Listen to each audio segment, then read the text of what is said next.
नमस्कार बच्चों, आज हम इस वीडियो के अंदर दो चर युगपत रेखिक समीकरण के बारे में अध्ययन करेंगे। तो देखो, हमने पिछले वीडियो में रेखिक समीकरण, द्विघात समीकरण आदि के बारे में पढ़ा था। आज हम इस दो चर युगपत रेखिक समीकरण के बारे में हमारा अध्ययन रहेगा। आप वीडियो को अंत तक देखें और यदि नए हो तो सब्सक्राइब करें, लाइक करें और शेयर भी करें। देखिए, सबसे पहली बात तो ये जो दो चर युगपत रेखिक समीकरण होता है इसके बारे में हम समझते हैं। अर्थात सबसे पहली बात तो दो चर। अब हम इस बात को देख रहे हैं कि हमारे पास जो चर हैं वो दो होने चाहिए, अलग अलग प्रकार के होने चाहिए। युगपत का मतलब होता है जोड़ा, अर्थात दो प्रकार के चर हो और दो सवाल एक साथ हो, और वो भी कैसे होने चाहिए? रेखिक समीकरण। अब आपको इस बात को मैंने बताया था कि रेखिक समीकरण क्या होते हैं हमारे पास में। ऐसे समीकरण जिनकी अधिकतम घात एक होती है। तो इसका मतलब हो गया कि दो चर होने चाहिए, दो सवालों को मिलाकर के एक सवाल बनना चाहिए, और वो भी रेखिक समीकरण में होना चाहिए। तब जाकर के हमारे पास दो चर युगपत रेखिक समीकरण तैयार होगा। अब हम इस बात को देखते हैं कि ये जो दो चर युगपत रेखिक समीकरण होते हैं इनको हम चार विधियों से हल कर सकते हैं। देखो, वो विधियां कौन कौन सी है? सबसे पहली विधि आलेख विधि, अर्थात ग्राफ विधि। इस आलेख विधि को हम ग्राफीय विधि भी कहते हैं। तो देखो, आराम से हम इसको ग्राफ में दर्शा सकते हैं, हल कर सकते हैं। दूसरी हमारे पास में प्रतिस्थापन विधि।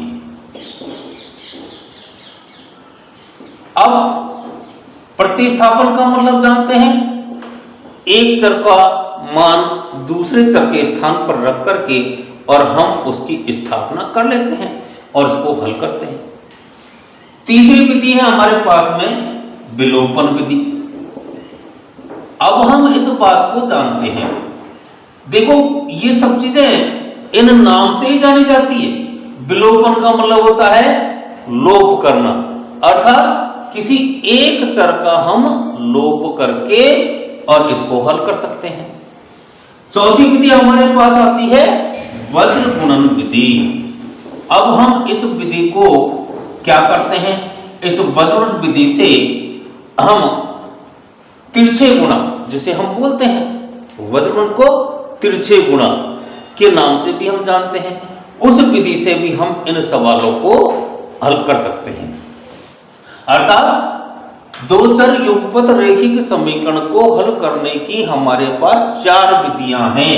हम इन चारों विधियों में से कोई सी भी विधि का प्रयोग कर सकते हैं।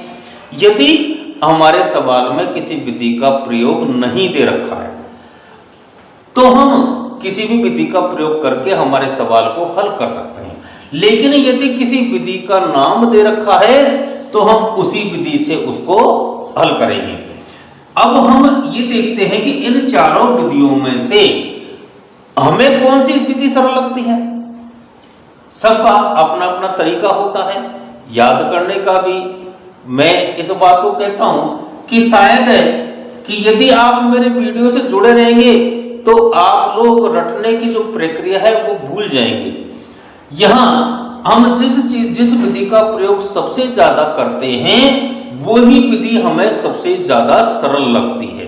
चाहे भले से अभी अपन किसी वस्तु के बारे में बात करते हैं, किसी अपनी पुस्तक के बारे में बात करते हैं, जिस पुस्तक को हम सबसे ज्यादा पढ़ेंगे वहां हमारी रुचि भी अधिक रहेगी और वो हमें सबसे ज्यादा याद भी रहेगी। ऐसे ही हमारे पास में यहाँ पर इन विधियों का प्रयोग है। जिस विधि का प्रयोग हम सबसे ज्यादा हल करते हैं, सरल काम में लेते हैं, वो हमें सबसे ज्यादा सरल लगती है। तो मैं इस बात को जानता हूं शायद आप लोगों को ये जो प्रतिस्थापन विधि है ये सबसे ज्यादा सरल लगेगी। अपन इसी विधि से देखिए, यहां हमारे पास एक उदाहरण है, x प्लस 3y बराबर 5, 2x प्लस 5y बराबर 9। अब ये कह रहा है कि विलोपन विधि से हल करो। तो जैसे मैंने आपको ये बात बताई थी कि यहां पर दो प्रकार के चर हैं, x और y। अब हमारे पास दो समीकरण है, एक समीकरण तो x प्लस वाई बराबर 5, x प्लस 3y बराबर 5, और दूसरा समीकरण कौन सा है, 2x प्लस 5y बराबर 9। इसका मतलब मैंने आपको बात बताई थी कि प्रत्येक समीकरण के अंदर दो चर हैं और दो समीकरण हमारे पास में है। इन दोनों समीकरणों को मिलाकर के एक सवाल हमारे पास में तैयार हुआ है। इसलिए मैंने आपको बात बताया था शुरू में कि यहां पर दो चर युगपत रेखिक समीकरण का ये सवाल हमारा है। अब विलोपन विधि से हल करना है तो देखो हम इसको थोड़ा सा क्रम से जमाते हैं। क्या है हमारा क्रम, x प्लस 3y बराबर 5 और 2x प्लस 5y बराबर 9। अपन ने इसको पहला समीकरण माना, इसको दूसरा समीकरण माना। अब हम इस बात को देख रहे हैं कि हमारे पास में ये पहला समीकरण है, ये दूसरा समीकरण है। हमको क्या करना है, विलोपन विधि का प्रयोग करना है। और विलोपन विधि का प्रयोग करेंगे तो क्या हो जाएगा हमारे पास में, हमको एक चर राशि को चाहे x वाली हो चाहे y वाली हो, हमको इन दोनों में से किसी एक को खत्म करना है, लोप करना है।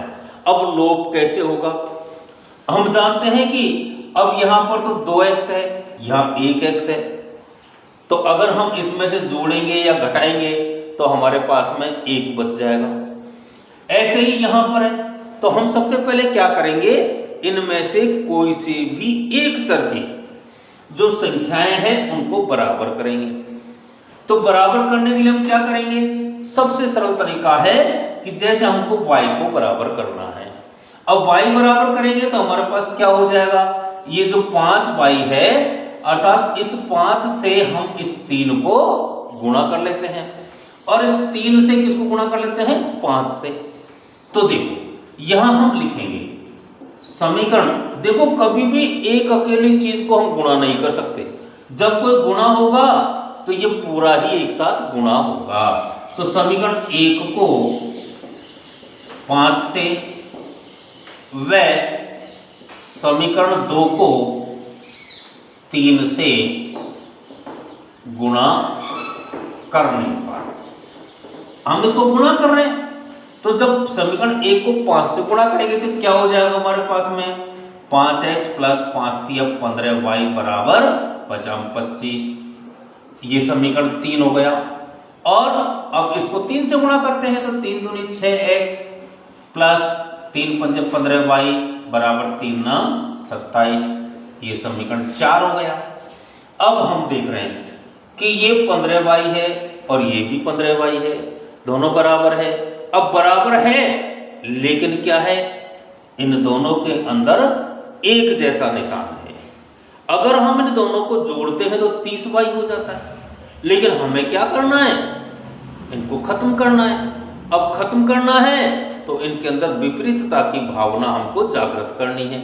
अब कैसे जागृत होगी, अर्थात इन दोनों के अंदर विपरीत निशान पैदा करना है। अब विपरीत निशान कब आता है, जब हम इनको घटाते हैं। तो यहां हमारे पास में समीकरण 3 में से समीकरण 4 को घटाने पर, अब घटाने पर जब हम कर रहे हैं इसका मतलब है कि ये 6x किसका हो जाएगा, माइनस का, और ये किसका हो जाएगा, ये भी माइनस का, और ये भी माइनस का। क्योंकि हम जानते हैं जब भी घटाया जाता है तो नीचे वाली संख्या के निशान बदल दिए जाते हैं। तो यहां हमारे पास किसका बच जाएगा, माइनस का x, और ये खत्म हो जाएगा और यहां पर माइनस के 2। दोनों तरफ हमारे पास में माइनस माइनस है तो ये हमारे पास खत्म हो गया। क्या बच गया, x बराबर 2। अब हमारे पास में x का मान आ गया। आप देख रहे हैं x का जब मान प्राप्त हो गया तो अब किसका चाहिए, y का, क्योंकि हमें दोनों ही मान ज्ञात करने हैं, दोनों ही चर राशियां हैं और दोनों के मान हमें चाहिए। तो हम इस मान को किस में रखेंगे, समीकरण 1 में। तो यहां लिख देंगे x का मान समीकरण 1 में रखने पर, अब देखो समीकरण 1 है हमारे पास x + 3y = 5, तो x के स्थान पर कितना लिखना है, 2 + 3y = 5। अब क्या करना है, ये जो सवाल है ये हमारे पास में किसके जैसा हो गया, जैसे हमने प्रारंभिक भाग में हल किया था।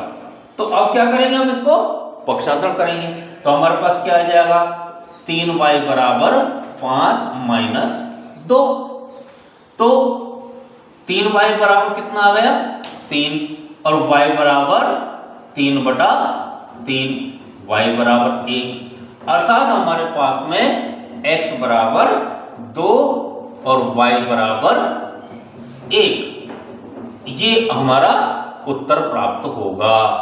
ऐसे हम इस युगपत रैखिक समीकरण को विलोपन विधि से हल करते हैं। अब आप अन्य विधियों का प्रयोग भी कर सकते हैं। अगली वीडियो में आपको आलेखीय विधि और प्रतिस्थापन विधि का प्रयोग और बताया जाएगा। आप अधिक से अधिक वीडियो देखें, शेयर करें। धन्यवाद।